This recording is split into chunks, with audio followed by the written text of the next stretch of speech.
तुला लगन में हम चर्चा कर रहे हैं राहु की प्लेसमेंट के बारे में। और अब ये वीडियो रहेगी आपके 7th हाउस के लिए। 7th हाउस जहां पर मेष राशि में अब आपके चार्ट में राहु स्थित होंगे। इस प्रकार का जो राहु होगा वो आपको पार्टनर के साथ बहुत ज़्यादा ऑब्सेशन लाएगा। इसके साथ साथ ये राहु की प्लेसमेंट से जीवन साथी के साथ अक्सर विवाद या लड़ाई झगड़ा आपका होता रहेगा।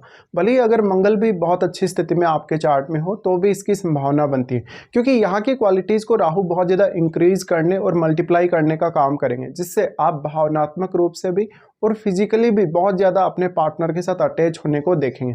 ऐसी कंडीशन में सामने वाला आपका फ़ायदा उठाएगा। यहाँ राहु आपके पर्सनल नेम फेम के लिए बहुत ज़्यादा अच्छा साबित होने वाला है। लेकिन ऐसा राहु जितना ज़्यादा आप दूसरों पर डिपेंडेंट होने जाएंगे या इवन अपने पार्टनर पर जितने ज़्यादा डिपेंड होंगे उतना ही ज़्यादा आपको नुकसान होगा।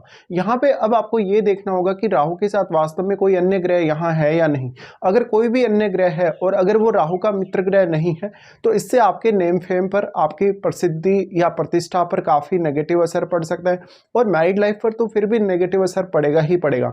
तो मैरिड लाइफ को लेके यहाँ आपको सबसे ज़्यादा सावधानी रखने की जरूरत है। इस प्रकार का राहु आपको मल्टीपल इनकम सोर्सेज दे सकता है, लेकिन हमेशा आपको जो नुकसान होगा वो दूसरों की वजह से होगा।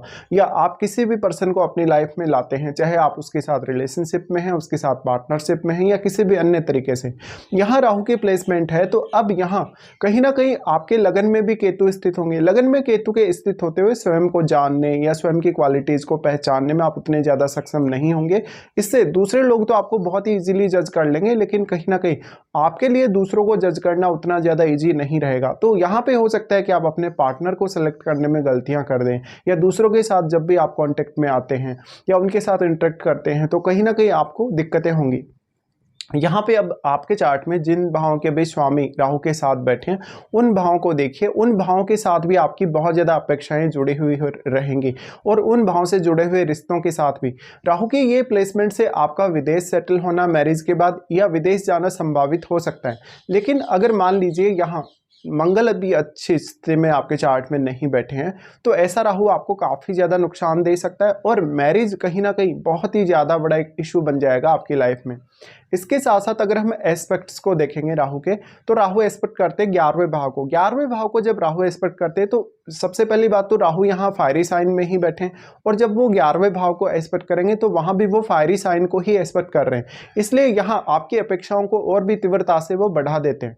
अब जब आपके 11वें भाव से संबंधित अपेक्षाएं बढ़ेंगी तो आप कहीं ना कहीं बहुत ज़्यादा फ्रस्ट्रेट होंगे अपने पैसे को लेके, अपनी अर्निंग्स को लेके। ऐसे में कभी कभी ये देखने को मिलता है कि पार्टनर के आने के बाद आपकी पूरी की पूरी जो लाइफ है वो स्पॉइल हो जाती है, या आपकी पूरी की पूरी लाइफ में कुछ ना कुछ व्यवधान आ जाता है, या आपके पैसे का जो फायदा है वो सामने वाला पर्सन उठा लेता है। ऐसी कंडीशन में आप दूसरों को काफ़ी हेल्प भी करेंगे। अगर आपने पैसे के द्वारा हेल्प की है तो वो पैसा कभी भी लौटकर वापस नहीं आने वाला। अब आपको देखना होगा कि सूर्य कितनी अच्छी स्थिति में है। सूर्य जितना आपका अच्छी स्थिति में होगा उतना ही बड़ा आपका नेटवर्क होगा, लेकिन नेटवर्क के लोगों से कभी भी आपको उतना फायदा नहीं हो सकता। अब आप यहाँ जितना ज़्यादा सेल्फ डिपेंड बनने पर देखेंगे उतना ही ज़्यादा आपके लिए ये राहु फेवर करेगा। राहु यहाँ आपके 11वें भाव को एस्पेक्ट कर रहे हैं, तो अगर राहु का ही कोई मित्र ग्रह आपके 11वें भाव में बैठा हो तब यहाँ राहु कुछ हद तक बेहतर रिजल्ट प्रदान कर सकते हैं आपको। फिर राहु के एस्पेक्ट आपके लगन पर रहेगी। अब लगन पर राहु के एस्पेक्ट रहेगी तो वैसे तो राहु भी यहाँ केतु को प्रभावित करने की क्षमता रखते हैं, लेकिन यहाँ राहु के साथ आपके सप्तम भाव में बैठे हुए ग्रह का इंपॉर्टेंस बहुत ही ज्यादा बढ़ जाएगा। इसलिए आपको देखना होगा कि वास्तव में कौन सा ऐसा प्लेनेट है जो आपका राहु के साथ बैठा है, और वो आपके चार्ट में जिन जिन भावों का स्वामी है उन भावों को भी जरूर देखिए। लेकिन क्योंकि अब राहु यहाँ लगन पर एस्पेक्ट कर रहे हो, राहु के साथ बैठा हुआ ग्रह भी आपके लगन पर एस्पेक्ट करेगा ही करेगा। ऐसी कंडीशन में वो ग्रह बहुत ज्यादा मल्टीप्लाई हुआ है आपके चार्ट में सप्तम भाव में राहु के साथ रहने की वजह से, और उस ग्रह की क्वालिटीज भी काफी ज्यादा मल्टीप्लाई हुई हैं। तो वो ग्रह इतना ज़्यादा सक्षम है कि वो केतु को भी बहुत ज़्यादा प्रभावित कर सके, और केतु के साथ बैठे हुए ग्रह को भी। लेकिन यहाँ केतु जो आपके लगन में बैठे हैं वो आपकी लगन की एनर्जी को सोख रहे हैं एक तरीके से, या वहाँ कमी ला रहे हैं। इसलिए आपके चार्ट में शुक्र का भी मजबूत होना उतना ही ज़्यादा जरूरी हो जाता है। इसके साथ साथ आपको देखना होगा केतु के साथ बैठे हुए ग्रह को, क्योंकि केतु के साथ बैठे हुए ग्रह या उससे रिलेटेड भावों या उससे रिलेटेड रिलेशंस को लेकर भी आप काफ़ी ज़्यादा कन्फ्यूजन में लाइफ में रहेंगे, और कभी भी एक सही फैसला कभी कभी नहीं ले सकेंगे।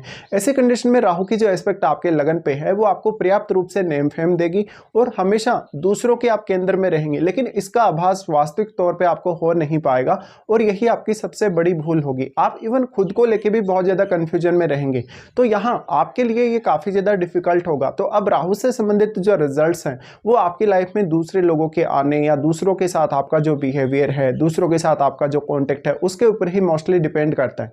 फिर राहु यहाँ एस्पेक्ट करते हैं आपके थर्ड हाउस को।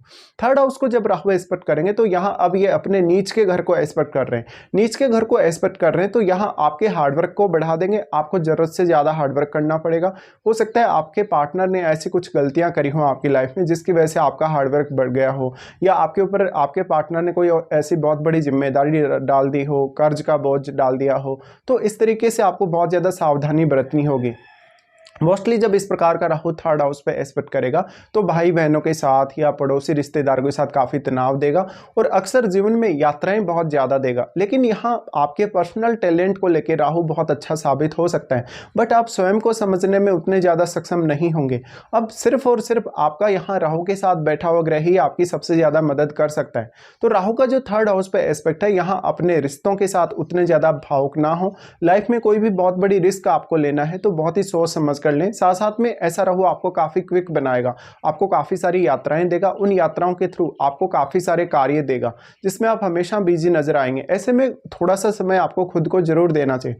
अब आपके लगन में बैठे हुए ग्रहों को देखिए, उनकी पावर ऑलरेडी बहुत कम हो चुकी है, इसलिए उन ग्रहों पर भी आपको विशेष तौर पर ध्यान देना होगा। इसके साथ साथ मैटर करेगा कि आपको राहु की महादशा वास्तव में है या नहीं, और अगर आपको राहु की महादशा है तो कौन से एज पीरियड में आपको राहु की महादशा स्टार्ट हो रही है, ये सब आपको चेक करना होगा। तो कुछ इस प्रकार के रिजल्ट्स आपके लिए रहेंगे जब भी राहु आपके सप्तम भाव में मेष राशि में स्थित होंगे।